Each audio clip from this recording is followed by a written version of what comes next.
2-0 or 1-1. If you're 0-2, I would actually probably trade for Ridley and hope he can lead you to some wins over the next couple weeks. But yeah, that's super close. Rachaad White or Michael Pittman for the rest of the season. Now, Rachaad White had like the most efficient game I can ever remember from Rachaad White this past week. Keep in mind, the Bears are like, my God. On defense, the Bears are just a total stone cold mess. That said, I don't think they really want to lean too much on Sean Tucker. Chase Edmonds not been good and been hurt, and so I do think the role for Rachaad White is really safe. Jack, any thoughts on this one? Rachaad White or Pittman for the rest of the season? Yeah, that's Pittman for me for sure. I'm concerned about White holding on to that job the whole year. Yeah, schedule coming up for Rachaad White.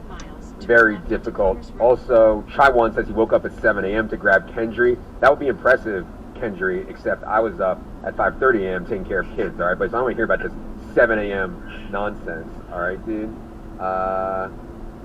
Brian makes a point that all the quarterback issues were a problem last year for Kamara. He's going to got to get someone to throw him the ball, and Carr throws him the ball. I think that's fair.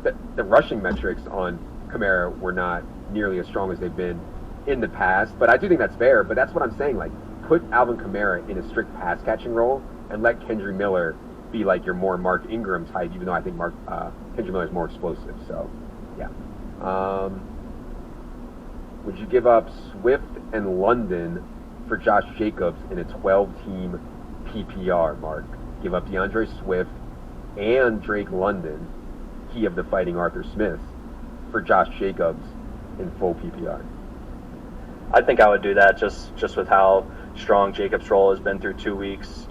Swift and London, I think, are probably starters in a 12-team league. So if you have some decent depth to be able to, survive that over the next few weeks, I would do that. And I think Jacobs is the clear best player there. And I think now is a decent time to sell DeAndre Swift just because we haven't seen what the mix will be like with him and Gainwell, both active and healthy. So I think now's an interesting time. It could burn a little bit if Gainwell stays out for a bit, but yeah, I would do that deal. Matt says we prefer Jahan Dotson and Jacoby Myers types on our bench, or rookies like Jaden Reed and Tank Dell. I think Jahan Dotson and Jacoby Myers are both better NFL players right now than Reed and Dell, period. And Dotson and Jacoby have like every down roles. So I would stick with the veterans here. Jack, any further thoughts on that one? Yeah, I'm with you there. Yeah. Okay. Let's go to Elijah Moore or Jaden Reed for the rest of the season, Mark. I'm worried about Deshaun Watson, like I said at the beginning, man. Elijah Moore or Jaden Reed? I think Elijah Moore. I do like Jaden Reed a lot. I have a lot more of him just because he was a lot cheaper than Elijah Moore coming in, but certainly the usage has been really good for Elijah Moore early on, and kind of like I said earlier when we were talking about Jerome Ford, I think Cleveland's really going to lean into the passing game with Chubb out. So I think we can probably project Elijah Moore for 1 to 2 more targets per game, and I think just talent-wise he's probably equal if not better than Jaden Reed. So I'd lean Elijah there. Okay. From Ratcliffe family, he says, I'm an Austin Eckler owner. How much would you sweeten the pot for Pollard or Bijan in a trade? 1-for-1 may be suspect for the Pollard or Bijan owners. So I don't know what's going on with Austin Eckler's ankle, man. I've been trying to find information on it. I've been trying to ask people. I don't have anything yet. I expect to have something more on Austin Eckler's injury soon because, quite frankly, he does a freaking fantasy football podcast every week, and I assume that Harmon is going to ask him about it. So the sim is so broken, but regardless, I think we're going to get more information there soon. If Eckler is healthy, his ankle is fine, I don't think we would have him that much below Pollard or Bijan here. Eckler's still an awesome asset, so I would just be holding Eckler at this point and trying to wait for more information. If you think the information is going to be bad, then yeah, I would be sweetening the pot to get Pollard or Bijan. I think Pollard and Bijan are also both in awesome roles. Talked about both their roles with Silva on Team by Team yesterday. Hopefully you guys caught that. Here's an interesting one, Jack. Should we be selling high on Jordan Addison? Now, Jordan Addison has operated as the wide receiver 3 for the Vikings. However, only 3 wide receivers have run a route all season for the Vikings. So it's still an awesome role. Eventually, I think he's going to pass KJ Osborne for routes, I think. But what do you think about this one, Jack? Would you be selling high right now on Jordan Addison? I would not. I think this is exactly what you want to see from a rookie.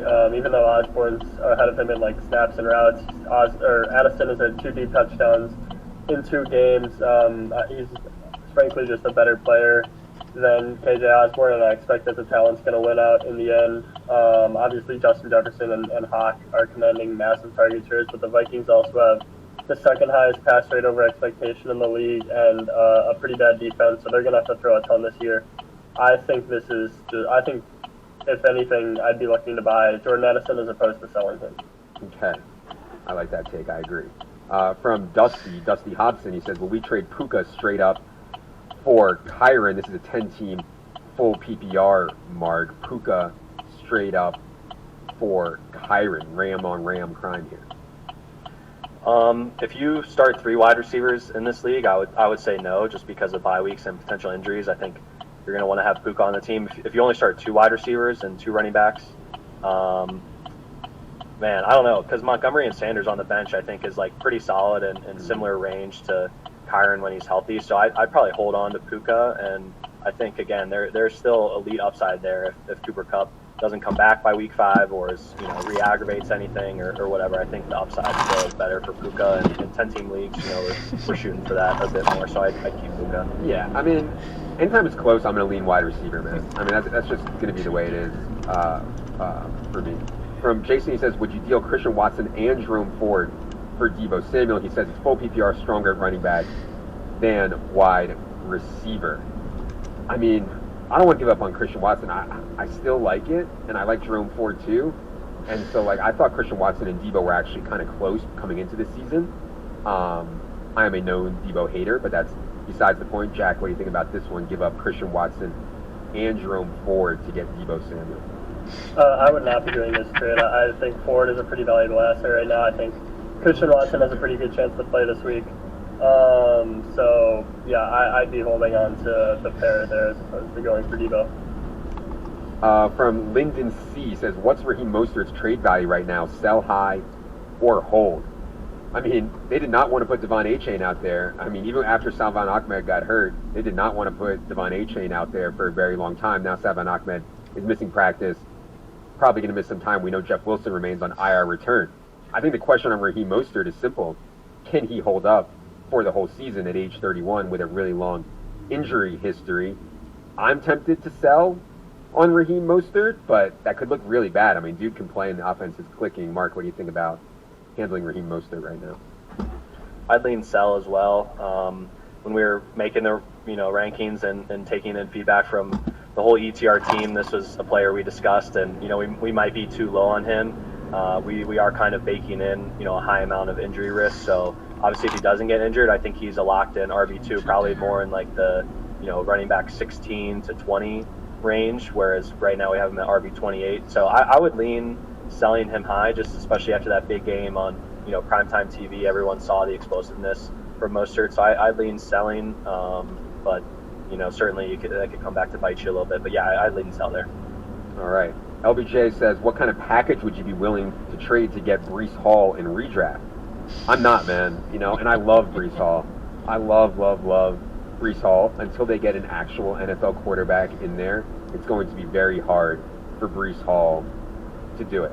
And maybe they will, maybe the Vikings wheels come off. This is where they have the cornhole tournament. Trade them. I don't even know if the money can work there or not. Or maybe the wheels come off Tennessee and they can get Ryan Tannehill, or maybe Jameis Winston, or Jacoby Brissett. I mean, an actual NFL quarterback would be a boost for Breece Hall. And we are baking in some chance of that into the rankings. Like, if it's going to be Zach Wilson for the rest of the year, to me, Breece Hall is not even like a top 50 or top 60 player. We have him 38 overall right now, on the hopes, I think, that they actually get an actual NFL quarterback in the mix here. But yeah, I would not be giving up much to get Breece Hall right now. Personally, I thought a big part of Breece Hall's bull case coming into the year was how effective Aaron Rodgers has been at getting fantasy points to the running back position. He's just really, really good at it. So, yeah, I don't know. Just don't like it. Just don't like it at all. All right, we'll do a couple more here. Little Big Man says, how do you feel about Jerry Jeudy rest of season? Yes, the Twitter docs guaranteed me that Jerry Jeudy was coming back too soon, and therefore he would re-aggravate in this game. He did not. Breaking news. Twitter docs swing and a miss. Jerry Jeudy, 36 out of 42 reps with Russ Wilson. Now, did not have a good game. Was not productive. He's fighting for targets with Brandon Johnson and Lil Jordan Humphrey, which is insane to me, and Courtland Sutton. And even with all these guys that are out, I mean, even Greg Dulcich is out now. It's just mind-boggling to me that the primary targets are not Jerry Jeudy and Courtland Sutton with Marvin Mims, but they haven't been. Seems like Jerry Judy's only going to get healthier, though. Jack, any thoughts on handling Jerry Jeudy the rest of the season? Yeah, I mean, I thought that his usage in week 2 was extremely good considering the expectations. There were some stuff during the week that he was going to be on a snap count. I think Sean Payton kind of rebuffed that going into Sunday, and then he obviously was not limited at all. On Sunday, we've seen him be the clear wide receiver one when healthy before. So I think Russell Wilson doesn't look particularly great, so that's something to consider in relation to Judy's preseason price. But I think in terms of Jeudy himself, it was fantastic to see the usage on Sunday. These quarterbacks